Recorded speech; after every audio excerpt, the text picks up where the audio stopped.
की चीज़ों में ऐसा है, लेकिन ये चीज़ परमानेंट है, इसको चेंज नहीं कर सकते। जो भी हो, तो क्या है ना, इन सभी चीज़ों में हमारा जो मन लगा हुआ ना कि आज इस खाने में अच्छा नहीं लग रहा है, तो मेन्यू चेंज कर देते हैं।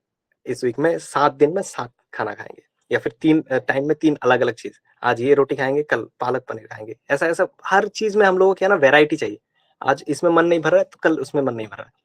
ऐसा ऐसा आता रहता है हमारे मन में। लेकिन भगवान बोल रहे हैं, ये सारा मन जो सारा जो खेल है ना, ये मन का है। ये मन जो कि असंतुष्ट है, इस जड़ जगत में वो फँसा हुआ है, उसको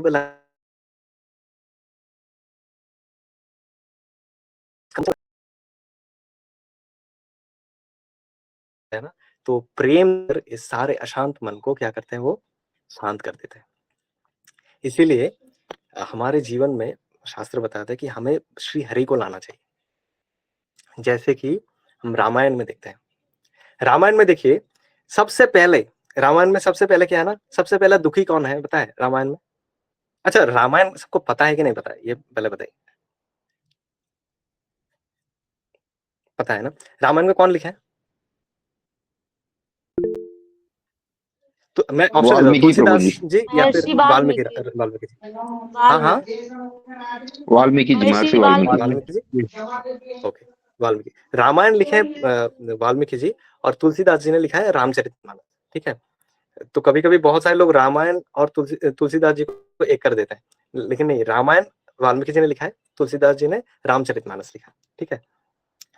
तो देखिएगा, रामायण में सबसे पहले जो व्यक्ति है ना, दुखी कौन है बताया गया है। सबसे पहला दुखी व्यक्ति है, वो है दशरथ महाराज। दशरथ महाराज क्यों दुखी है? क्योंकि उनके पास सब कुछ है। उनके पास अयोध्या जैसी एक नगरी है, जिसमें कभी युद्ध नहीं होता, कभी वहां पर प्रजा विद्रोह नहीं करता, कभी उनके पास कोई दूसरा शत्रु आके उनसे युद्ध नहीं करता। उनको कोई दिक्कत नहीं है, सब एकदम खुश है। उनके पास तीनों रानियां हैं जो उनका बहुत अच्छे से देखभाल करती हैं। उनके पास गुरु वशिष्ठ जैसे उनके आचार्य हैं। उनके पास सुमंत्र जैसे मंत्री है। इतने बढ़िया राज्य है, सब कुछ है, लेकिन फिर भी उनका मन दुखी है। तो फिर उनको बताया जाता है कि गुरु वशिष्ठ के द्वारा कि आप जो है पुत्र कामेष्ठी यज्ञ कीजिए। तो पुत्र कामेष्ठी यज्ञ से क्या होगा? तो पुत्र कामेष्ठी यज्ञ से आपको क्या होगा? भगवान भगवान श्री हरि, भगवान विष्णु आपको पुत्र के रूप में प्राप्त होंगे। उनको ऐसा नहीं बोले बोले उनको बताया गया था कि यज्ञ कुंड से पुत्र आएंगे, जो आपका जो दुख है वो निवारण करेंगे। तो तब वो पुत्र कामेष्ठी यज्ञ करते हैं, और पुत्र कामेष्ठी यज्ञ करके उनको खीर मिलता है, और खीर जो है वो तीनों रानियों को बांट देते हैं। फिर वहां से राम, भरत, लक्ष्मण और शत्रुघ्न ऐसे 4 पुत्र उनसे प्राप्त करते हैं। और जैसे ही उनको वो प्राप्त करते हैं ना, उनके जीवन में पूरा जो दुख था, बस भगवान राम के दर्शन मात्र से उनका सारा दुख चला गया। जब उनको बताया गया ना, जो दासी है वैसे आके बताते हैं कि महाराज महाराज आपको पुत्र प्राप्त हुआ है। सबसे जब राम जी का प्राकट्य हुआ, तो बताते हैं कि आपको पुत्र हुआ है। तो वो पूरा दौड़ के जाते हैं, और दौड़ के जाके देखते हैं कि भगवान राम वहां पर जन्म लिया है। और जब वो राम जी को गोदी में उठा लेते हैं ना, गोदी में उठाने से उनको इतना आनंद फील होता है, इतना आनंद फील होता है, मानो उनका करोड़ों करोड़ों जन्म का जो मतलब दुख था, सब खत्म हो गया। भगवान राम का जो शरीर का जो डिस्क्रिप्शन है, मतलब इतना सुंदर बताया गया है। सबसे उसके संदर्भ में एक तो मतलब भजन भी है। वहां पर बताया जाता है कि पता नहीं कितने लोगों को पता भी होगा कि एक है, भय प्रकट कृपाला, दीन दयाला, कौशल्या हितकारी, हर्षित महतारी, मुनि मनहारी, अद्भुत रूप विचारी। अद्भुत रूप विचारी। उसमें और एक और लाइन आता है कि क्या नयन विशाला तनु घन श्याम। मुझे मैं भूल रहा हूँ, लेकिन इतना सुंदर है ना। वहां पे बताते हैं कि उनके नयन जो है, उनके नेत्र जो इतने बड़े बड़े हैं, मतलब मानो कान को छू रहे होंगे, इतना बढ़िया बढ़िया बड़े बड़े नेत्र हैं।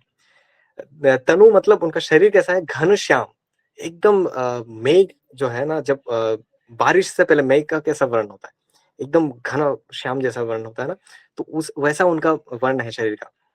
और कभी कभी ऐसा भी वर्णन आता है कि उनका जो शरीर है उसका वर्णन कुछ ग्रीनिश वर्ण आता है। जैसे कि कृष्ण का है ब्लूइश ब्लैकिश, तो राम जी का है ग्रीनिश टाइप का है। और उनके जो केश है, मतलब उनका जो हेयर है वो मतलब घुंघराले से है, और उसका जो कलर है वो मतलब जैसे कि उनका बॉडी अगर लाइट ग्रीन हो गया ना, तो उनका केश जो है, उनका जो सिर का जो हेयर है वो डार्क ग्रीन ह्यू देता है। मतलब वो हम लोग बचपन में देखते हैं ना, कुछ झिलमिल ऐसा करता था, कुछ ऐसा पाउडर आता था, गिरा देते थे बर्थडे के टाइम पे, तो उसका मुंह पे लग जाता था तो झिलमिल करता था। तो उनके जो हेयर्स थे वहां से झिलमिल ऐसा पूरा एकदम ग्रीन ऐसा कलर निकल रहा था, तो पूरा एकदम आलोकित कर रहा था। और उसको देखकर दशरथ महाराज का सारा दुख चला गया। इतना सुंदर उनका डिस्क्रिप्शन आता है। तो रामायण में सबसे पहला दुखी व्यक्ति है दशरथ महाराज, और उनका दुख निवारण करने के लिए भगवान राम जी आते हैं। ठीक है, हम लोग ज्यादा डिस्क्रिप्शन नहीं करेंगे क्योंकि टाइम बहुत कम है, तो एक एक करके हम लोग डिस्क्राइब करेंगे। दूसरा व्यक्ति कौन है? दूसरा है अहिल्या माता, या फिर सती अहिल्या। आप लोगों में से कितने लोग हैं जो जानते हैं माता अहिल्या की जो कहानी है उसके बारे में जानते हैं? अगर नहीं जानते मैं शॉर्ट में बता दूंगा, अगर जानते हैं तो बस कंटिन्यू करेंगे। जानते हैं? बस मैं ये देख रहा हूँ, इसका मतलब क्या है? नहीं जानते हैं? ठेंगा नहीं जानता हूँ मैं, इसका मतलब क्या है? हाँ प्रभु, इसका मतलब अच्छा, जानते हैं। जानते हैं प्रभु। ऐसे ऐसे दिखाएंगे तो मैं क्या समझूंगा कि ठेंगा मैं जानता हूँ, कुछ नहीं जानता हूँ, क्या समझूंगा मैं? एक तो बोलते नहीं कुछ लोग, बोलने में क्या ही जाएगा, मैं पैसा थोड़ी ना ले रहा हूँ आप लोगों से बोलने का। तो जो भी हो, जानते हैं अगर थोड़ा बहुत। जानते हैं तो आप लोगों को पता ही होगा कि अहिल्या माता को श्राप मिला था, तो वो पत्थर बन गई थी, तो वो भी दुख में थी। उनका जीवन इतना कष्ट में, पत्थर बन गया मतलब क्या, उसका वो हिल डुल नहीं सकती थी, एक ही जगह पे बैठी हुई थी, और 1-2 साल के लिए नहीं, करोड़ों सालों से वैसे वहां पर पड़ी थी, गौतम ऋषि के आश्रम में। तो दूसरा व्यक्ति जो है दुख में थे, तो अहिल्या को फिर भगवान राम जाते हैं उनके पास, और भगवान राम, देखिए ये इन लोगों ने ना भगवान राम के पास नहीं गए, भगवान राम इनके पास गए। ये बहुत इंपॉर्टेंट पॉइंट है, इन लोगों के पास भगवान गए, है ना। इसके पास बाद में आएंगे क्यों इन लोगों के पास भगवान राम गए, ठीक है ना। दूसरा व्यक्ति अहिल्या के पास भगवान राम जाते हैं और जाके अपना चरण छूते हैं, और चरण स्पर्श करने से तुरंत बाद ही वो जो पत्थर थी वो अहिल्या के रूप में आ जाती है, और फिर वो भगवान की स्तुति करते हैं, भगवान से प्रार्थना करते हैं कि भगवान आपका बहुत बहुत धन्यवाद कि मैं एक इतने वर्षों से जो इस जंजाल में थी, इस अभिशाप को भुगत रही थी, उससे मैं आज मुक्त हुई, और मुक्त होने के बाद तुरंत ही बाद उसका फल देखिए, आज मुझे आप मिल गए, आपका दर्शन मिल गया। तब भगवान राम बड़े हो चुके थे, उनका विद्या पूरा हो चुका था, वो विश्वामित्र मुनि के साथ सैर पे निकले थे। सैर मतलब सैर करते करते वो मारीच और तारका जैसे लोगों को निपटा भी दिए थे। भगवान राम के लिए कुछ भी नहीं है, ऐसे छू मार के सबको उड़ा देते थे। तो उसे करते करते वो पहुंच गए और अहिल्या को उद्धार भी कर दिया। तो दूसरे व्यक्ति हुए अहिल्या, ठीक है। तो भगवान राम उनको एक तीसरे कौन थे? तीसरे व्यक्ति है जनक महाराज। जनक महाराज क्यों, किसको पता है जनक महाराज क्यों दुखी थे? मैं पूरा श्योर हूं आप लोगों को नहीं पता होगा। प्रभु, उनकी जो डॉटर थी उनके लिए मतलब अच्छा वर नहीं मिल रहा था, इसलिए शायद वो दुखी थे। ओ अच्छा, उनके डॉटर के लिए अच्छा वर नहीं मिला था। अच्छा, सही बात है, आपने जो बोला है एकदम सही बात है। उनके डॉटर का अच्छा वर नहीं मिला था, मतलब इन द सेंस ऐसा था क्या, उनके डॉटर के लिए योग्य वर नहीं मिला था, क्योंकि उनकी जो डॉटर थी कोई साधारण डॉटर नहीं थी, हमारे जैसे कोई डॉटर नहीं थी। उनका डॉटर जो थी वो त्रिभुवन सुंदरी, जो त्रिलोकीनाथ सर्वलोक महेश्वरम है, भगवान के अर्धांगिनी है, श्रीमती राधा रानी स्वरूपा, श्रीमती सीता माता है। तो सीता माता जिनकी डॉटर है, तो उनके लिए योग्य वर ढूंढना थोड़ा मुश्किल ही तो होगा, तो चिंता की तो विषय है।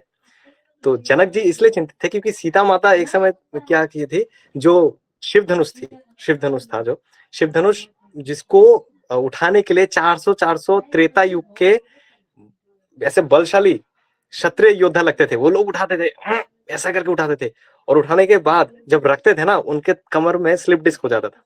400 लोग मिलके उसको सीता माता बचपन में ऐसे बाएं हाथ से उठाकर फूल तोड़ती थी, और ये देखकर जनक महाराज और उनके सारे लोग चौंक गए थे कि ये बच्ची कोई साधारण बच्ची नहीं है, जो शिव धनुष को अपने बाएं हाथ से उठा सकती थी, उसको अगर किसी व्यक्ति साधारण पुरुष के साथ अगर विवाह कर देंगे, वो उसका हाथ पकड़ने में ना उसको मसल देगी। तो बहुत चिंता का विषय है ना कि मान लीजिए किसी राजा के साथ उनका विवाह हो जाता है और राजा के साथ 7 फेरे लेते समय उसका हाथ पकड़ती है और हाथ पकड़ते उसका हाथ जो है चकनाचूर हो जाता है। वो राजा तो तभी मंडप से उठ के भागेगा। और पहले के समय में इतना ही था कि अगर राजा शादी छोड़ के भागे तो वो जो स्त्री है उसका पूरा कलंक लग जाता है। ऐसे बहुत सारे चिंता में पड़ गए थे कि कौन करेगा शादी, कौन करेगा। लेकिन भगवान राम जो है उनका चिंता दूर करने के लिए भी उस क्या है स्वयंवर सभा में चले जाते हैं और जाके शिव धनुष को ऐसे बाएं हाथ से उठा के उसको तोड़ भी देते हैं। मतलब इतना फास्ट होता है ना भगवान का जो शिव धनुष तोड़ना, इतना फास्ट होता है। मतलब कब उन्होंने उठाया, कब उन्होंने प्रत्यंचा चढ़ाया और कब उसको तोड़ भी दे, ये किसी ने देखा ही नहीं। इतना फास्ट, मतलब फ्रैक्शन ऑफ सेकंड में हो गया। सब लोग अचंभित थे और इतना जोर का धमाका हुआ था ना, परशुराम जैसे व्यक्ति भी जो इतने दूर तपस्या कर रहे थे, उनका तपस्या भंग हो गया था। तो कहने का बात यही था कि भगवान राम जो है जनक महाराज को दिखाना चाह रहे थे, आप किस बात का टेंशन कर रहे हो? अरे ये मेरा बाएं हाथ का खेल है, आपका टेंशन दूर करने के लिए। बाएं हाथ से वो पूरा धनुष तोड़ दिया। और सीता माता भी बहुत टेंशन में थी कि भगवान राम कर पाएंगे नहीं कर पाएंगे, कर पाएंगे नहीं कर पाएंगे। पूरा एकदम प्रार्थना कर रही है। वो जो है पार्वती माता से प्रार्थना कर रही है कि पार्वती माँ उनको शक्ति दीजिए। अब उनको कौन समझाए कि पार्वती माता जो है ये भगवान की शक्ति है, उनको भगवान को थोड़ी ना शक्ति चाहिए, भगवान खुद शक्ति को सप्लाई करते हैं। तो जो भी हो प्रेम वर्ष ऐसा कर रही है, तो प्रार्थना कर रही है, वो भी चिंता में है और भगवान उनका चिंता भी दूर कर देता है। तो ये हो गए तीसरे व्यक्ति। ठीक है, रामायण में और व्यक्ति है, और कौन है? चौथे व्यक्ति है रामायण में जो इतने सारे महामुनि जो थे ना वहां उस समय के, जो दंडकारण्य में तपस्या कर रहे थे। किस लिए तपस्या कर रहे थे? हाँ, हरे कृष्ण। हरे कृष्ण प्रभु जी। शबरी। हाँ, शबरी में आएंगे, लेकिन शबरी से पहले कुछ दंडकारण्य में बहुत सारे ऐसे महामुनि थे, ऋषि मुनि लोग थे जो लोग तपस्या कर रहे थे। किस लिए तपस्या कर रहे थे पता है? वो लोग इसलिए तपस्या कर रहे थे कि वो लोग चाहते थे कि भगवान राम या भगवान जो है उनके पति के रूप में उनको प्राप्त हो। लेकिन भगवान ने जाके जो इतने सालों से तपस्या कर रहे थे ना, वो सोच रहे थे कि भगवान को वो जो है प्राप्त कर ले अपने पति के रूप में, अपने स्वामी के रूप में। तो भगवान आके उनको आश्वासन देते हैं कि देखिए आप जो है चिंता मत कीजिए, इस अवतार में मैं क्या है ना एक पत्नी व्रता मतलब एक पत्नी व्रत लिया हूँ, तो मैं सिर्फ एक ही पत्नी धारण करूंगा इस अवतार में। लेकिन अगले युग में आप चिंता मत कीजिए, अगले युग में मैं आऊंगा और मैं आप सभी को अपने पत्नी के रूप में स्वीकार करूंगा। तो वही भगवान राम कृष्ण के रूप में जब आते हैं, तब वो सारे ऋषि मुनि का अपने पत्नी के रूप में क्या करते हैं, स्वीकार करते हैं। तो ये हो गया चौथा इंसिडेंट कि वो दंडकारण्य में जो इतने सालों से ऋषि मुनि लोग जो तपस्या कर रहे थे, उनका चिंता वो दूर किया। पांचवा व्यक्ति कौन, बताइए? पांचवा व्यक्ति, अच्छा माता जी ने एक बताई थी, शबरी माता है। शबरी माता जो है शबरी माता जो है रामायण में बताया जाता है कि उनका जो चरित्र है ना बहुत ऊंचा चरित्र है। मैं लास्ट एक क्लास में बताया मैं था, कुछ डिवोटी है जो लोगों ने सुना था कि शबरी माता जो एक ऐसी डिवोटी है, मतलब पूरे रामायण में एक ऐसी डिवोटी है जिन्होंने भगवान से ना कभी कुछ नहीं मांगा। वो एक है और एक कैरेक्टर है। तो उनका जो कैरेक्टर है ना बहुत ही है, और लेकिन ऐसा कैरेक्टर है जिन्होंने भगवान से कुछ नहीं मांगा लेकिन भगवान ने उनको अपना भक्ति दे दिया, ऐसा एक कैरेक्टर है। तो उनका कैरेक्टर को लेकर बहुत डिस्क्राइब किया जा सकता है, लेकिन क्या है ना उसके बारे में हम लोग ज्यादा डिटेल में नहीं जाएंगे। लेकिन अभी शॉर्ट में बता देते हैं कि शबरी माता जो है वो मतंग ऋषि के आश्रम में बहुत साल पहले अपने विवाह के मंडप से भाग के आ गई थी।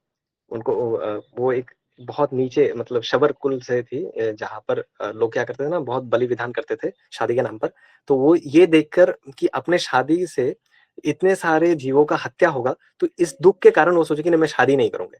तो इसके कारण वो क्या करती है, भाग के चली आती है और चले जाके फिर मतंग ऋषि के आश्रम में वो शरण लेती है। फिर मतंग ऋषि उनको शिष्या के रूप में ग्रहण करते हैं और उनको आश्वासन देते हैं कि आप चिंता मत करो, आपका जीवन का सारा दुख दूर होगा, आपके जीवन में भगवान राम आएंगे। भगवान राम आएंगे और आपके जीवन का सारा दुख चला जाएगा। फिर वो मतंग ऋषि धीरे-धीरे अपना जो इस जगत का सारा काम करके फिर वो चले जाते हैं।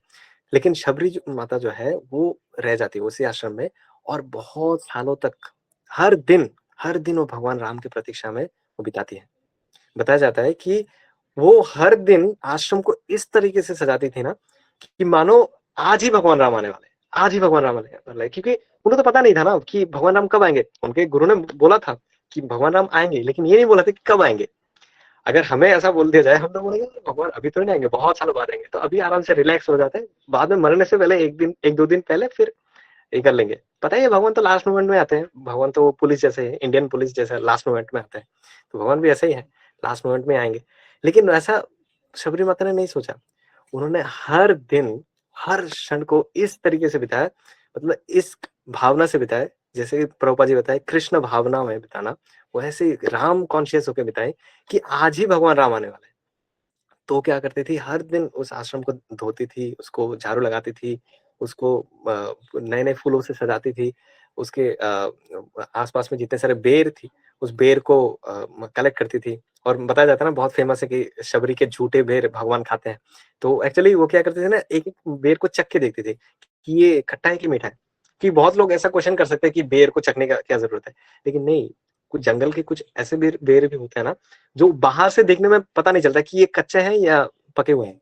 उसको खाना ही पड़ेगा, उसके बाद ही पता चल सकता है कि ये मीठे हैं या फिर खट्टे हैं। तो शबरी माता खुद ऐसे चुन-चुन के रखती थी कि नहीं-नहीं ये मीठा है, ये खरवा है, तो ऐसे फेंक देती थी। तो उसको चुन-चुन के रखती थी और सोचती थी कि आज भगवान राम आएँगे, आज भगवान राम आएँगे। लेकिन नहीं आते हैं, भगवान नहीं आते हैं, नहीं आते हैं। बहुत वेट करती हैं। बताया जाता है कि उन्होंने 10,000 साल तक वेट किया भगवान राम के लिए। पहले त्रेता युग में आयु भी बहुत लंबा रहता था लोगों का, तो उन्होंने 10,000 साल तक भगवान का वेट किया और हर दिन एक ही एक ही सेम उत्साह के साथ, सेम धैर्य के साथ, सेम निश्चय के साथ वो भगवान की सेवा में लगी हुई थी। और भगवान फिर आते हैं। जब सीता माता का हरण हो जाता है और जटायु जी अपना प्राण त्याग देते हैं, फिर वो बताते हैं कि रावण जो है सीता माता को दक्षिण की तरफ लेके गया है। तो भगवान राम रास्ते निकल जाते हैं दक्षिण की ओर और फिर उनको बहुत सारे इंसिडेंट होते हैं, मैं इतना डिटेल में नहीं जा रहा हूँ। तो फिर उनको पता चलता है कि मतंग ऋषि के आश्रम में जो है शबरी उनका वेट कर रही है। लोगों से पता चलता है, लेकिन ऑल्दो भगवान को सब पता है, वो ऐसा नर रूप में लीला कर रहे हैं बस। फिर वो जाते हैं शबरी माता के पास और जब शबरी माता उनको देखते हैं ना, शबरी माता उनके चरण से उनको पहचान लेती है। बस चरण देख के पहचान लेती है। ऐसा ऐसा बताया गया है कि भगवान के जो शुद्ध भक्त होते हैं ना, वो भगवान को किसी भी रूप में आ जाए ना, भगवान को पहचान लेंगे। ऐसा क्यों है पता है?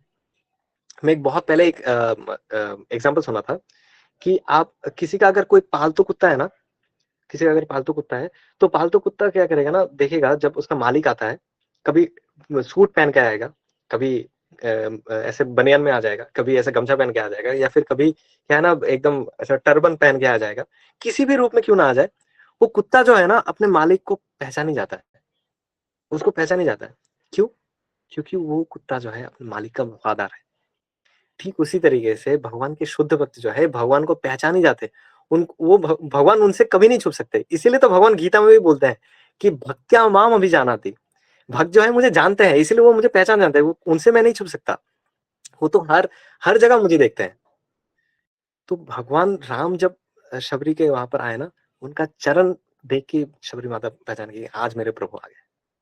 और इतना खुश हो जाते, इतना खुश हो जाते, वो अपने अश्रु से भगवान के चरण जो है उनका अभिषेक करती है। भगवान उनका जो भक्ति है ना, उसको देखकर इतना खुश हो जाता है ना।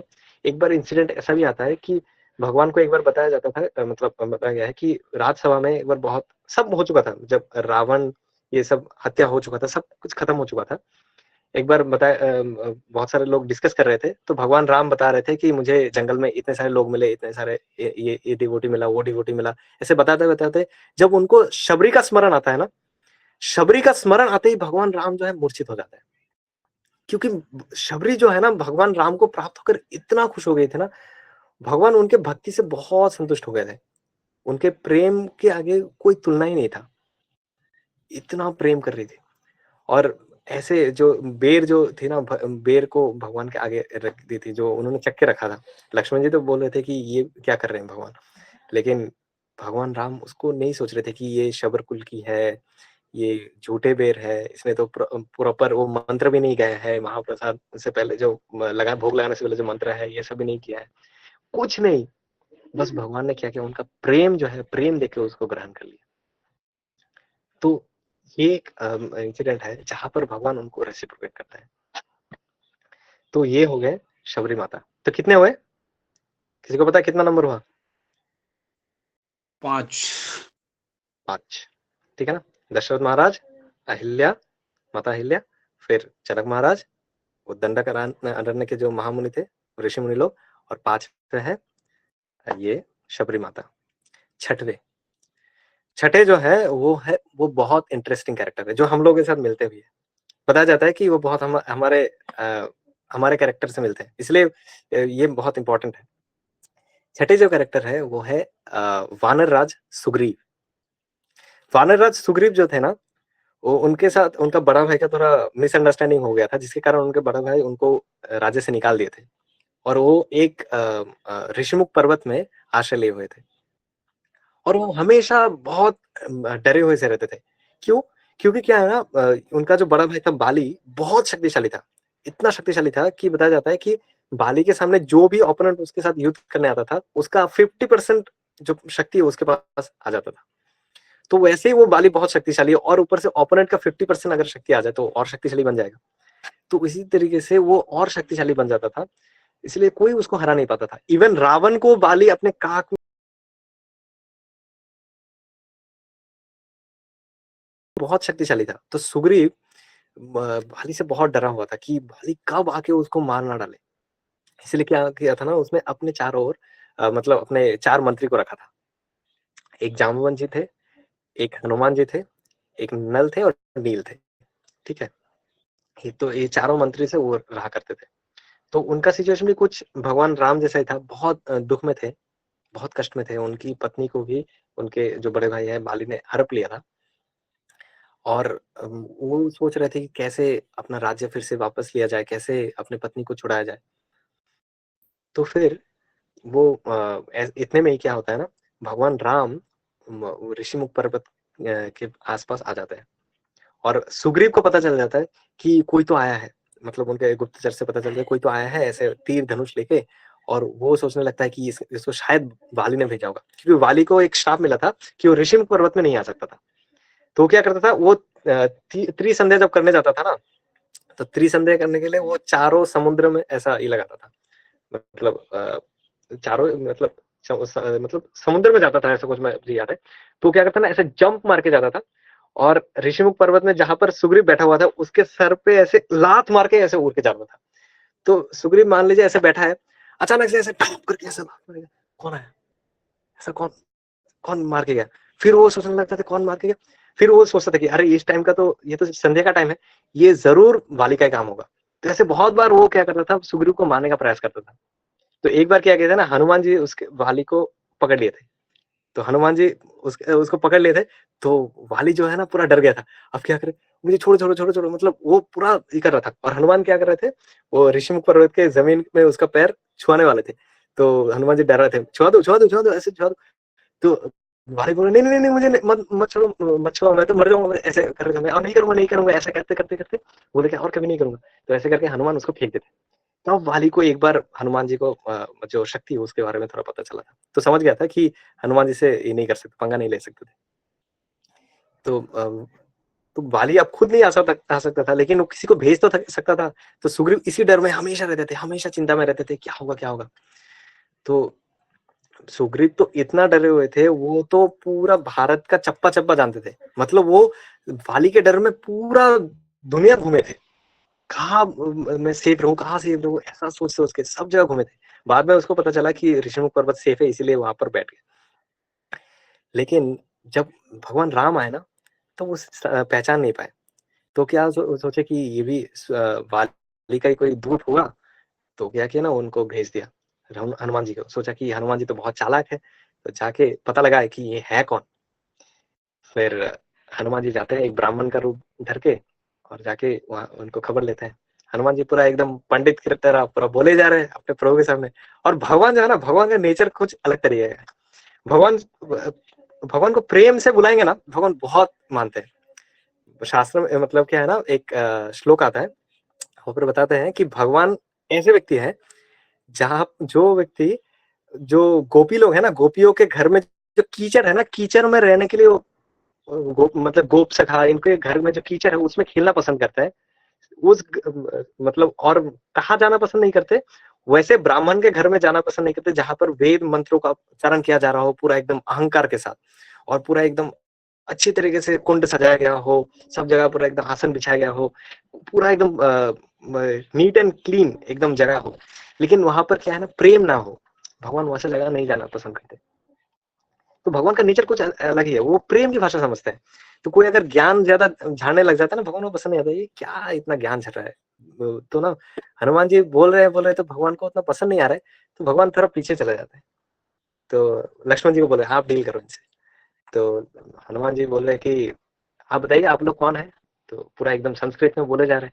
लक्ष्मण जी बताते हैं कि हम लोग ऐसे ऐसे, हम लोग दशरथ नंदन ये राम है और मैं लक्ष्मण। जब सुनते हैं कि राम है और लक्ष्मण है, तब उनको ख्याल हो जाता है, अरे नहीं बहुत बड़ी गलती होगी प्रभु, ये तो मेरे साक्षात प्रभु आ गए हैं मेरे सामने, जिनके लिए मैं आज तक वेट कर रहा था। आपको पता नहीं होगा कि हनुमान जी जो है ना, अपने बैच के टॉपर रहे हैं। अपने जो पढ़ाई में थे ना, वो सूर्य इंस्टीट्यूट से पढ़ाई किए थे, अपने सूर्यदेव से। वो सूर्यदेव के इंस्टीट्यूट से पढ़ाई किए थे, एकदम फर्स्ट क्लास रैंक लाए थे। लेकिन वो टॉपर व्यक्ति जो है ना, एक ऐसे व्यक्ति का एम्प्लॉय, मतलब ऐसा जगह पर नौकरी कर रहे थे जहां पर उनको सैलरी भी नहीं मिल रहा था, और जहां पर उनका जो मालिक है वो हमेशा डरा हुआ रहता था, मालिक से ज्यादा तो वो जानते थे। लेकिन फिर भी वहां से जगह पर वो नौकरी कर रहे थे। हम में से कितने लोग ऐसे होंगे जो टॉपर बनेंगे, लेकिन फिर भी ऐसा जगह जाना पसंद करेंगे जहां पर मालिक पैसा नहीं देगा, मालिक अपने से बदतर है, लेकिन फिर भी जाके वहां पर उनका सेवा करना है। हम लोग रिजेक्ट कर देंगे। लेकिन हनुमान जी ऐसा रिजेक्ट नहीं किए। क्यों?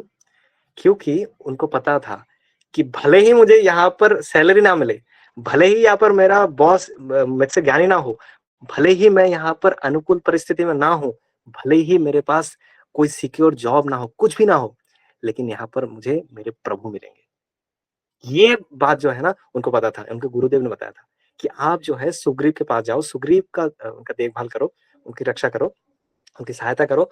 वहां पर रहते रहते, वहां पर सेवा करते करते आपको प्रभु मिल जाएंगे। इसीलिए कभी भी कभी हमारे लाइफ में जब प्रॉब्लम्स आता है ना, कभी कभी हम सोच सकते हैं कि मैं इस परिस्थिति में क्यों आ गिरा, क्यों मैं यहाँ पर आ गिरा, मैं क्या था, मेरा कितना बढ़िया रिकॉर्ड था, मैं कितना अच्छा परफॉर्म कर रहा था, मेरे लाइफ में कितना अच्छा कुछ हो रहा था, अचानक से मेरे लाइफ में इतना प्रॉब्लम क्यों हो गया, मैं कहाँ पर गिर गया हूँ, पुराना लाइफ अच्छा था। नहीं, नहीं सोचना चाहिए। भगवान जिस परिस्थिति में हमें रखे हैं ना, ये परिस्थिति अनुकूल है हमारे भगवान को प्राप्त करने के लिए।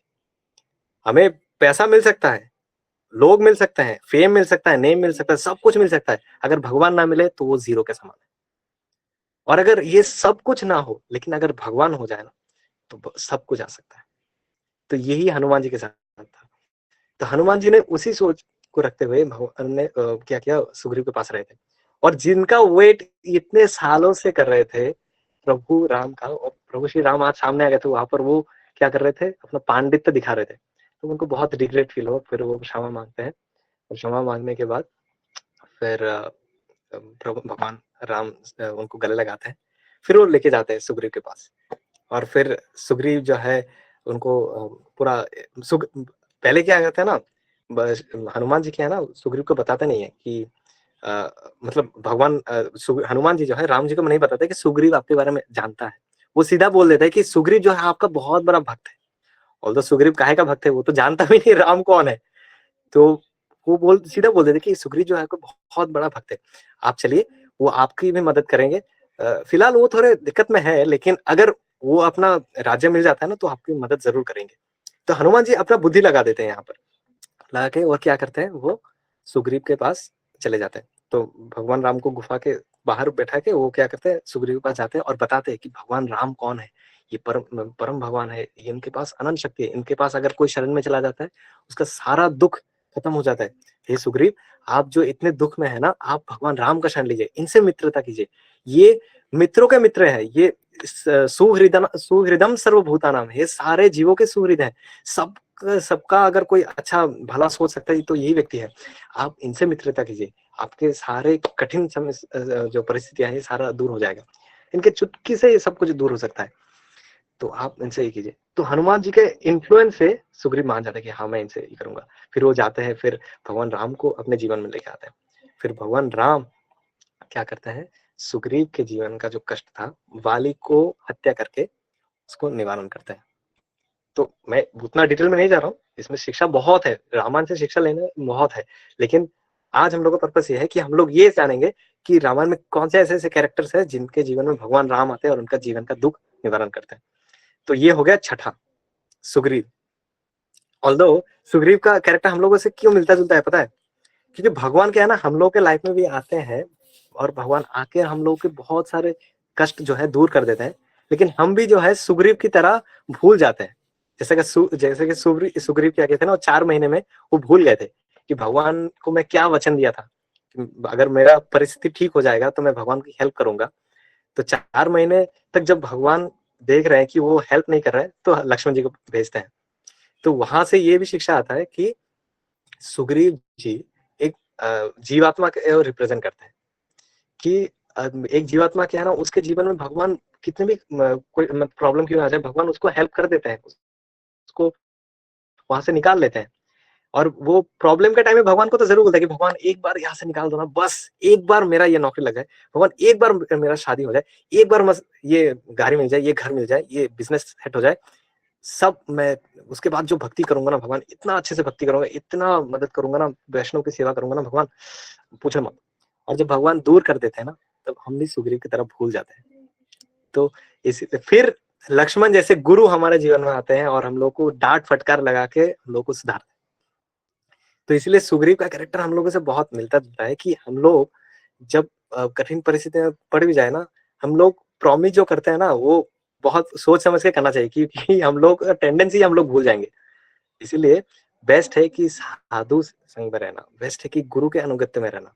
हम लोग भूल जाएंगे, ये तो पक्का है, लेकिन साधु गुरु वैष्णव क्या करें, हम लोग को डांट फटकार लगाकर बोलेंगे कि यार जब बुरा समय था तब भगवान से हेल्प मांगा था ना, भगवान हेल्प किया ना, अभी भगवान को तुम हेल्प करो। भगवान को क्या हेल्प करना है?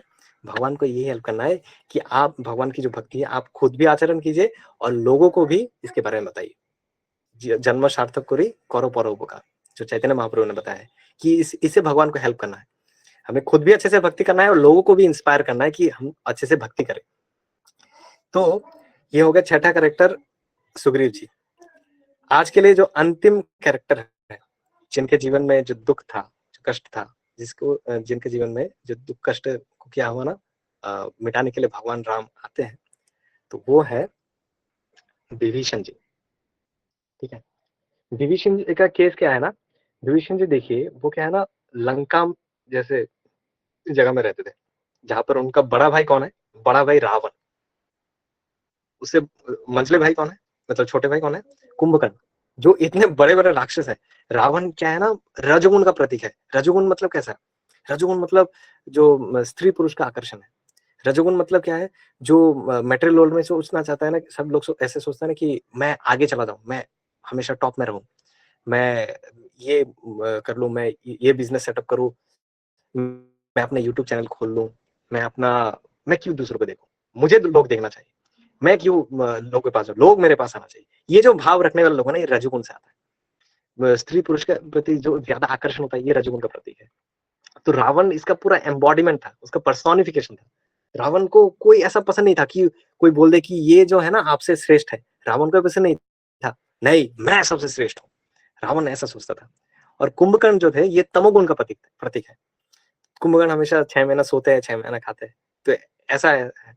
तो कैसा देखिए विभीषण जी का स्थिति, चारों ओर असुर, चारों ओर राक्षस, बड़ा भाई रावण, छोटा भाई कुंभकर्ण, और कोई भक्ति का कोई लेश मात्र नहीं किसी में। भक्ति का लेश मात्र तो छोड़िए, पूरे वातावरण में भक्ति का लेश मात्र नहीं। सारे लोग जो है ना अपने शरीर और शरीर से संबंधित लोगों से मतलब जुड़े हुए हैं। उसी जगह में विभीषण जी क्या कर रहे हैं, भगवान राम का नाम ले रहे हैं। क्या क्या सोचते हैं कि एक दिन भगवान राम उनको मिलेंगे। क्योंकि वो भी ब्रह्मा जी से आशीर्वाद मांगे थे कि मुझे भगवान की भक्ति मिले। तो ब्रह्मा जी उनको बोले थे कि आपको भगवान राम का नाम जप करना चाहिए, भगवान राम एक दिन आपको जरूर मिलेंगे।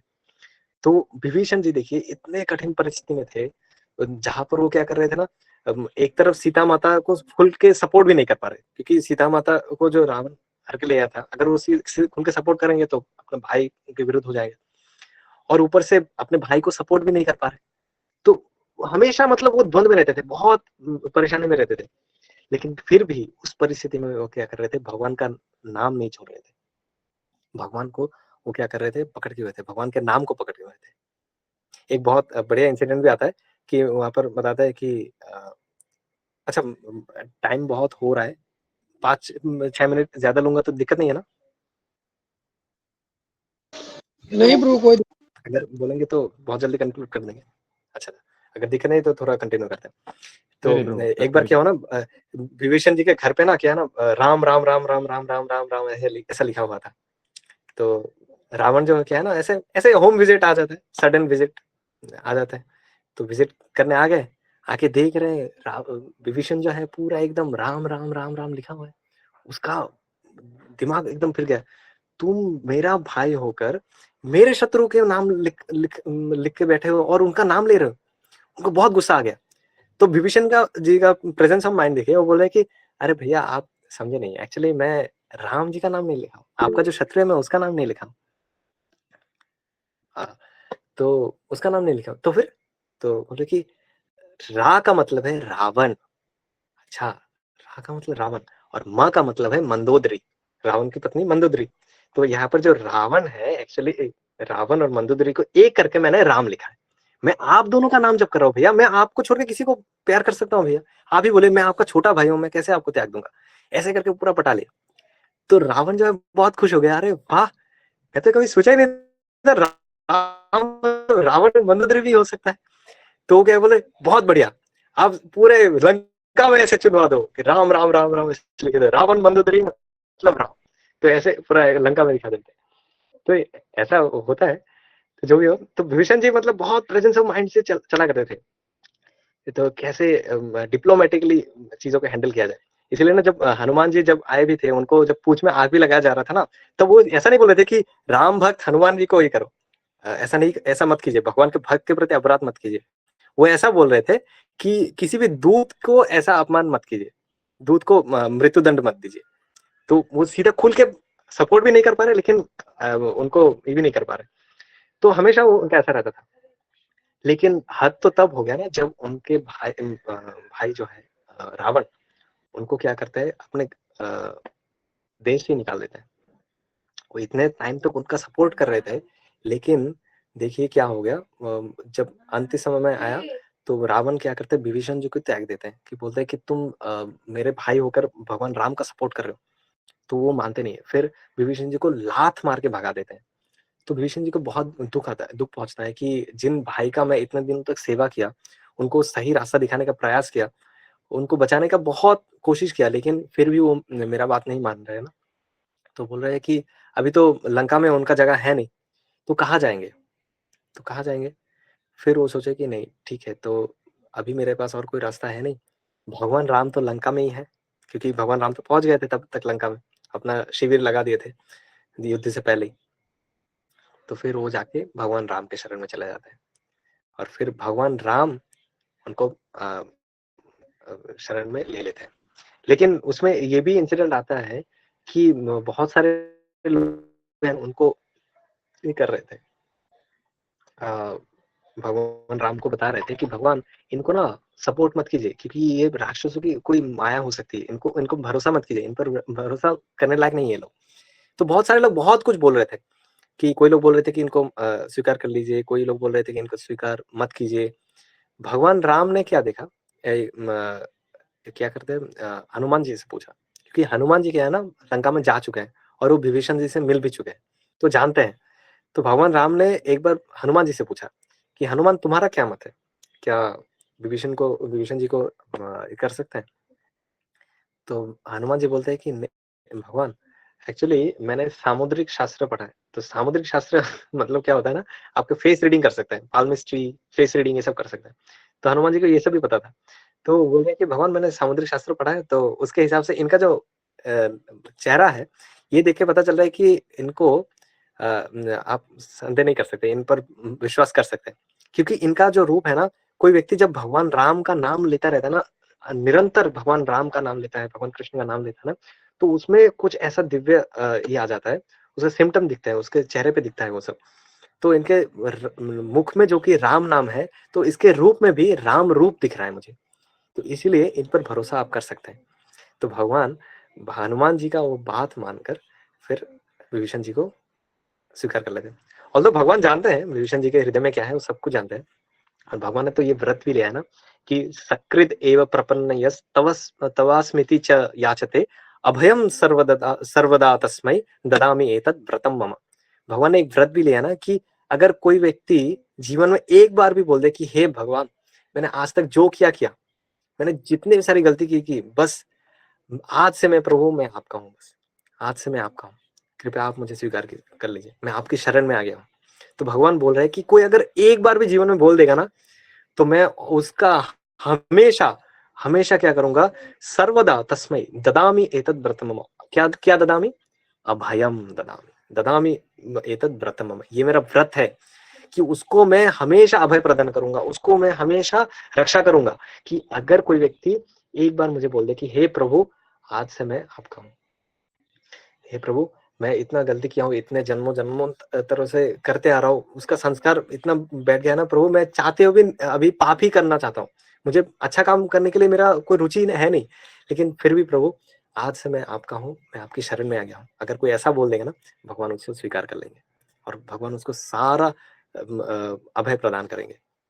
हम देखिए, हम हमारे जीवन में प्रॉब्लम्स रहेंगी, लेकिन प्रॉब्लम्स में कोई एक डिवोटी और एक नॉन डिवोटी को कैसे पता चल सकता है कि डिवोटी जो है प्रॉब्लम्स के टाइम में भगवान की तरफ उन्मुख होगा और नॉन डिवोटी जो है वो भगवान से दूर हो जाएगा। वो अपने आप अपना प्रॉब्लम सॉल्व करने लग जाएगा कि मैं कैसे सॉल्व कर दूं, मैं कैसे ही कर दूं। नहीं, डिवोटी क्या करेंगे ना, भगवान की शरण में जाएंगे। भगवान की शरण में जाना है क्या, उसका मतलब क्या है, इनएक्टिव हो जाना है क्या? नहीं, भगवान की शरण में जाने का मतलब यह है कि वो भगवान ये मानते हुए करेगा कि मैं यहाँ पर जो भी मैं मेरा प्रयास है वो तो मैं अपना करूंगा, लेकिन यहाँ से मैं निकल पाऊंगा कि नहीं निकल पाऊंगा ये भगवान की इच्छा के ऊपर निर्भर करता है। भगवान अगर चाहेंगे तभी मुझे निकालेंगे। यहाँ पर इस परिस्थिति में मेरा क्या कर्तव्य है उसको मैं पालन करूंगा, लेकिन भगवान अगर चाहेंगे तब मुझे यहाँ से उद्धार कर सकते हैं। तो इस विश्वास के साथ वो हमेशा भगवान में भगवान की भक्ति में लगे रहते हैं। यही भक्त का लक्षण होता है। इसीलिए भगवान को ना हमेशा क्या है ना, हम लोगों को ये इस भाव से अप्रोच करना चाहिए कि भगवान आज से मैं क्या है ना, मेरा सारा चिंता जो है ना मैं अभी छोड़ रहा हूँ, अभी मेरा चिंता आप देखिएगा, मैं बस आपकी चिंतन में लगा रहता हूँ। हमारा काम हम चिंता करना नहीं है, हमारा काम चिंतन करना है। चिंता और चिता दोनों एक समान जैसे ही है। चिता एक बार जलाता है, लेकिन चिंता हमेशा जलाता रहता है व्यक्ति को। इसलिए बताया गया है चिंता से मुक्त होकर हम लोगों को चिंतन करना चाहिए, हमेशा भगवान चिंतन में लगे रहना चाहिए। देखिए, भगवान के चिंतन में लगे रहने से, भगवान के को सरेंडर करने से, भगवान राम ने बस सरेंडर करने मात्र से विभीषण जी को वो लंका दे दिया। ये जो लंका था ना, ये लंका एक्चुअली इंद्र ने खास अपने लिए बनाया था, फिर उसको उन्होंने कुबेर जी को दे दिया था। और रावण ने क्या किया था, वो कुबेर से वो छीना था, छीन के लिया था। कब? जब उसने बहुत तपस्या किया, तपस्या करने के बाद बहुत सारा बल इकट्ठा किया, उसके बाद कुबेर को वहां से हटाकर उसने उस लंका को हड़प लिया था। तो जिस लंका को प्राप्त करने के लिए रावण ने इतना मेहनत किया, इतना कुछ किया, उस लंका को भगवान राम ने विभीषण जी को बस एक प्रणाम करने मात्र से दे दिया। तो भगवान क्या हमारा प्रॉब्लम दूर नहीं कर सकते? आराम से कर सकते हैं। हमें ये नहीं सोचना चाहिए कि मुझे बहुत कुछ करना होगा, बहुत मेहनत करना होगा, उसके बाद जाके मैं अपने प्रॉब्लम सॉल्व करूंगा। नहीं, हमें बस भगवान के शरण में जाना होगा। ये सारे डिवोटीज देखिए, मैं जितने सारे नाम गिनाए, ये सारे डिवोटीज के जीवन में किसी ना किसी तरीके से उन्होंने भगवान के शरण में गए। दशरथ महाराज, उनके जीवन में कैसे भगवान आए? क्योंकि उन्होंने वशिष्ठ मुनि का आश्रय लिया। वशिष्ठ मुनि कौन है? उनके गुरु हैं। गुरु क्या करते हैं? भगवान से जोड़ देते हैं, इसलिए उनके जीवन में भगवान आए, उनका दुख दूर हो गया। अहिल्या जो थी, उनके जीवन में ऐसा क्यों हुआ? क्योंकि वो अपने पति जो गौतम ऋषि थे, गौतम ऋषि की शरण में चले गए थे। अभिशाप दे दिया था, लेकिन गौतम ऋषि ही उनको बताए थे कि नहीं, भगवान राम आएंगे, तुम्हारा उद्धार करेंगे। जनक महाराज उनको कैसे मतलब सांत्वना मिला? क्योंकि उनके पास विश्वामित्र मुनि गए थे। विश्वामित्र मुनि जाके बोले कि आप चिंता मत करो, आपकी पुत्री का विवाह हो जाएगा। वो भी उनके गुरु है। फिर क्या हुआ? शबरी माता के ऋषि गुरु थे मतंग ऋषि। मतंग ऋषि भी उनके गुरु थे। उनको बताए थे कि आपके पास भगवान आएंगे, आप चिंता मत करो। दंडकरण में इतने सारे ऋषि मुनि थे, वहां पर क्या है ना, भरद्वाज मुनि और क्या वाल्मीकि मुनि वो सब भी रहा करते थे। तो वो लोग क्या करते थे ना, साधु संग क्या करते थे, ऐसे महान संतों का संग क्या करते थे, जो कि ये महान संतों का संग क्या करते थे, जो भरद्वाज मुनि और वाल्मीकि मुनि, जिनके पास भगवान स्वयं आते हैं, तो उनकी वजह से उनके पास भगवान भी चले गए। फिर देखिए ये आते हैं सुग्रीव जी। सुग्रीव जी के पास भगवान क्यों आए? क्योंकि उनके पास थे हनुमान जी। हनुमान जी जो कि उनको गाइड कर रहे थे। पहले ही बता दिया था कि हनुमान जी ने सीधा भगवान को बोल दिया कि सुग्रीव आपका भक्त है, ऑल्दो है नहीं। गुरु हमारे लिए सिफारिश करते हैं कि ये जो नालायक जो आपको दिख रहा है ना, ये नालायक है नहीं, थोड़ा बहुत लायक भी है, मैं इसको लायक बना दूंगा, चिंता मत करो भगवान, इसको स्वीकार लो, बस उसको लायक बना देंगे गुरु। तो हनुमान जी वहां पर गुरु का काम कर रहे हैं, तो सुग्रीव जी को वो क्या करते हैं, उद्धार करते थे। ठीक उसी तरीके से विभीषण जी इतने दिनों तक राम नाम का जप कर रहे थे, लेकिन रामायण में एक समय ऐसा भी आता है कि हनुमान जी जब लंका में प्रवेश करते हैं ना, तो विभीषण जी से मिलते हैं। तो हनुमान जी से जो कि विभीषण जी मिले, इसीलिए विभीषण जी को राम जी तुरंत मिल गए। तो ये सारे डिवोटीज का जो कॉमन पॉइंट है ना, वो है भगवान के भक्त, गुरु, वैष्णव। ये है कॉमन पॉइंट, जिसके कारण इनके कठिन से कठिन परिस्थितियों में भी भगवान उनके जीवन में आके उनका जीवन का दुख दूर करते हैं।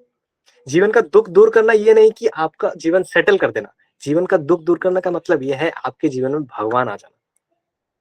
वो बेस्ट थिंग वही है कि हमें भगवान की भक्ति मिल जाना। भगवान की भक्ति में मुझे हमेशा वो स्थिरता मिल जाना, यही बेस्ट थिंग है। अदरवाइज इस जगह में बेस्ट थिंग तो डे बाय डे चेंज होता रहता है। आज किसी के लिए पैसा बहुत ही हो गया है, मान लीजिए नोटबंदी हो गया, फिर से डिमोनेटाइजेशन हो गया, फिर तो पैसा का भी वैल्यू नहीं रहेगा। किसी के लिए हो सके कोई सोना है, मान लीजिए वो कुछ ऐसा हालत हो गया कि सोना अब कोई खरीदने का नहीं। इस जगह में कोई भी ऐसा चीज नहीं है कि जिसको मानने के बाद आप मिलने के बाद आप सोच सकते हैं कि मैं एकदम खुश हो जाऊंगा, ये मेरे लिए बेस्ट थिंग है। कभी नहीं मिलेगा। केवल और केवल मात्र भगवान और भगवान की भक्ति ही एकमात्र ऐसा चीज है जिसको मिलने के बाद आपको और ऐसा कभी नहीं लगेगा कि मुझे और कोई भी चीज प्राप्त करने के लिए चाहिए होगा। यही सबसे बेस्ट थिंग है। तो ये सारे डिवोटीज के चरित्र से थोड़ा बहुत हम लोगों ने सुना कि इनके जीवन में जब भगवान आए, इनका सब कुछ दूर हो गया। देखिएगा हम लोग जो एग्जांपल दिया ना कि वो विभीषण जी जिनको लंका मिला, उन्होंने कुछ मेहनत थोड़ी किया नहीं था। ठीक है, वैसे तरीके से वो प्रहलाद महाराज भी हैं। उनके पिता हिरण्यकशिपु ने इतना मेहनत करके, इतना तपस्या करके, बताया जाता है कि हिरण्यकशिपु जैसा तपस्या न मतलब अतीत में कभी किसी ने किया है और न भविष्य में कभी कोई कर पाएगा। इतना घनघोर तपस्या किया था। लेकिन इतना तपस्या करके जो वो त्रिलोक में इतना राज्य बनाए थे, उसको भगवान ने उनको बस ऐसे फाड़ के प्रहलाद जी को दे दिया। प्रहलाद जी ने क्या किया था? कुछ भी नहीं, बस भगवान की भक्ति किया था। भगवान की भक्ति करने के बाद देखिए उनका त्रिलोक में उनका सारा सब संपत्ति मिल गया। तो भगवान के लिए हमारा दुख दूर करना, हमारे लिए जो हमें जो चाहिए होगा, हमारा जो जरूरत है, उसको दिलाना भगवान के लिए बहुत बड़ी बात नहीं है। लेकिन हमारे लिए इम्पोर्टेंट ये है कि हम उस चीज के लिए भक्ति ना करें भगवान के पास कि भगवान मुझे ये चाहिए इसलिए मैं आपकी भक्ति कर रहा हूँ। ऑल्दो ये भी सही है कि मैं इसके लिए मैं भगवान के पास आ रहा हूँ, लेकिन ये बहुत सही नहीं। बेस्ट तो वो होगा कि हम भगवान से भगवान की भक्ति मांगे, भगवान से भगवान को मांगे, भगवान को प्रेम करने के लिए भगवान से भक्ति करें, ना कि भगवान से कुछ मांगने के लिए। तो वो बेस्ट रहता है। तो आज की शिक्षा में हम लोग को यही मिला कि हम लोगों को कठिन परिस्थिति में भगवान के भक्त के संग को नहीं छोड़ना चाहिए, क्योंकि कठिन परिस्थिति में भक्त का संग ही हम लोगों को भगवान से मिलाने में सहायक होता है। और कठिन परिस्थिति दूर होने के बाद फिर भक्त का संग छोड़ देना चाहिए, ऐसा भी नहीं है। कठिन परिस्थिति दूर होने के बाद भी हम लोग को भक्त संग करते रहना चाहिए। एक बहुत बढ़िया दोहा है ना कि दुख में सुमिरन सब करे, सुख में करे ना कोई, जो सुख में करे दुख काहे को है। तो दुख में तो भगवान को याद सब लोग कर सकते हैं, लेकिन सुख में कब कोई कर सकता है? जब वो भक्त के संग में रहता है। जब हम सुख में भी रहते हैं ना, जब उछलने लग जाते हैं तो भक्त पीछे से थपथपा देते हैं, प्रभु ज्यादा उछलो मत। दुख के टाइम पे क्या कर रहे थे हम लोग को पता है, रो रहे थे कोने में। यहाँ पर भक्ति कर रहे हो, आराम से भक्ति करते रहो, भगवान भक्ति में आगे बढ़ते रहो, तभी जीवन में आनंद रहोगे। इसीलिए ना हमें भक्तों के संग में हमेशा पूरा एकदम एकजुट में रहना चाहिए। भक्त का संग ही हम लोग को भगवान से प्राप्त करने में सहायक होता है, और वही हमें ये डिफिकल्ट सिचुएशन को आगे पार करने में मदद करता है। तो आज का सेशन इतना ही था। अभी इसमें से किसी को कुछ अगर प्रश्न है तो पूछ सकते हैं। तो मैं बहुत टाइम ले चुका हूँ, 15 मिनट एक्स्ट्रा ले चुका हूँ। पता नहीं कितना क्लियर है। अगर कुछ प्रश्न है तो पूछ लीजिए, अदरवाइज हम लोग यही पर विराम देंगे। ओके, प्रश्न नहीं है। सारे सिद्धात्मा हो चुके हैं, एकदम सिद्धात्मा होके। कोई भी कैमरा तो ऑन करता है, कुछ बोले भी नहीं। अच्छा, कुछ मैसेज आया, देख लेते हैं एक बार चैट बॉक्स में। कुछ क्वेश्चन तो नहीं है कि आज कुछ स्पेशल है? अच्छा नहीं, मैं तो बहुत पहले आया था। बहुत अच्छी क्लास आज की, धन्यवाद। हरे कृष्णा। ठीक है, अगर कुछ प्रश्न नहीं है हम लोग विराम देते हैं। जगत गुरु शिल प्रभुपाद की जय, अनंत कोटि वैष्णववृंद की जय। जय निताय गौर प्रेमानंदे हरि हरि बोल। वाञ्छा कल्पतरुभ्यश्च कृपा सिन्धुभ्येव च पतितानां पावनेभ्यो वैष्णवेभ्यो नमो नमः। हरे कृष्णा प्रभु जी, दंडवत प्रणाम। हरे कृष्ण प्रभु जी धन्यवाद। हरे कृष्ण प्रभु जी दंडवत प्रणाम। हरे कृष्ण प्रभु जी। हरे कृष्ण दंडवत प्रणाम। हरे कृष्ण। जय कृष्ण प्रभु जी, दंडवत प्रणाम। हरे कृष्ण दंडवत प्रणाम। हरे कृष्ण।